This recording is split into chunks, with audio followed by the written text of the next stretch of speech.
পোক্রোভস্কের পতন কি Russia Ukraine যুদ্ধের নতুন টার্নিং পয়েন্ট?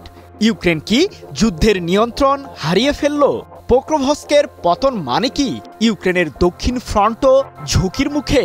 আত্মঘাতী ড্রোন দিয়েই ইউক্রেনের পূর্বাঞ্চলীয় শহরটির বেশিরভাগ এলাকার দখল নিয়েছে রাশিয়ার সৈন্যরা। প্রতিদিনই গড়ে ৩.৫ বর্গমাইল এলাকায় নিজেদের নিয়ন্ত্রণ রেখার বিস্তার ঘটাচ্ছে রুশ সামরিক বাহিনী। এবার কি তাহলে রাশিয়ার কাছে আত্মসমর্পণ করবে ইউক্রেন? চরম উত্তেজনা বিরাজ করছে ইউক্রেনের পূর্বাঞ্চলীয় শহর পোক্রোভস্কে।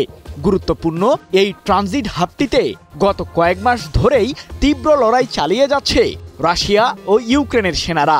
বিশ্লেষকরা বলছেন ২০২৩ সালের পর সবচেয়ে বড় সাফল্যের কাছাকাছি রাশিয়া, কারণ যে কোনো দিন পোক্রোভস্কের নিয়ন্ত্রণ নেবে রাশিয়ার সৈন্যরা, যাকে প্রায় ২ বছরের মাথায় রাশিয়ার জন্য প্রথম কোনো বড় সাফল্য হিসেবে দেখছেন সমরবিদরা।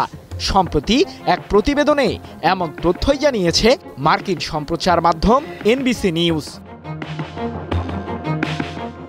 প্রশ্ন হলো, পোক্রোভস্কের নিয়ন্ত্রণ কেন হারাচ্ছে ইউক্রেন?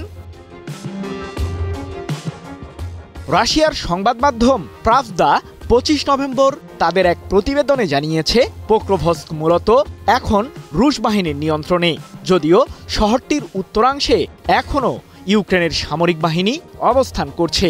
তবে পোক্রোভস্কের রেল লাইনের কাছের বসতির পুরো অংশই এখন রাশিয়ার সামরিক বাহিনীর দখলে। প্রাভদা আরও জানিয়েছে, চলমান রাশিয়া ইউক্রেন যুদ্ধে পোক্রোভস্কি প্রথম কোনো শহর যার স্থলভাগে নয়, বরং পুরো আকাশের নিয়ন্ত্রণ নিয়েছে রাশিয়ার আত্মঘাতী ড্রোন। চলতি বছরের আগস্টে রাশিয়ার ড্রোন ইউনিটগুলো পোক্রোভস্কের আকাশসীমায় নিয়ন্ত্রণ প্রতিষ্ঠা করে, যেখানে অংশ নেয় রাশিয়ার তৈরি শক্তিশালী ড্রোন রুবিকনও, যার কারণে এলাকাটিতে সামরিক রসদ এবং সৈন্য পাঠাতে বাধার মুখে পড়ছে ইউক্রেন। ইউক্রেন কি তাহলে আপোস করতে যাচ্ছে?